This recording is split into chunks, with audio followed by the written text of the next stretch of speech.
How to move menu bar in Squarespace website. Hi guys, welcome back to my channel. In today's tutorial, I'm going to show you step by step how to move your menu bar in your Squarespace website. It's gonna be very easy and simple steps.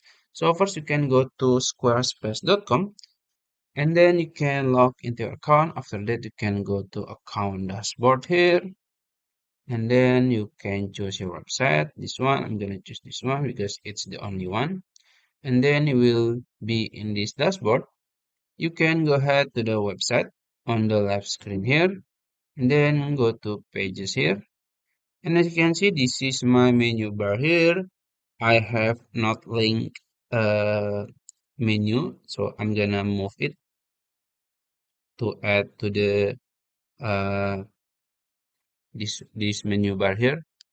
And then you can go to edit here. And as you can see, this is my header. I'm gonna move the menu bar. So you can click edit the header and then you can edit design. You can choose the layout. Maybe you want to change it to maybe this one or it's up to you. So let's say this one. And now for the if you want to move it, you can just change the spacing here. So it's moving.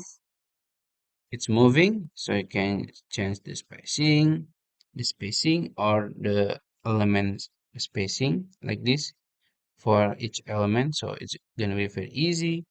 Then also you can choose the drop shadow and the border, and also if you want to fix position or not, it's up to you. And then you can also change the color if you want. It's adaptive, gradient, or solid. It's up to you. So I think that's it, how to move your menu bar in your Squarespace website. If you found this video helpful, please like this video and subscribe to my channel. Thank you.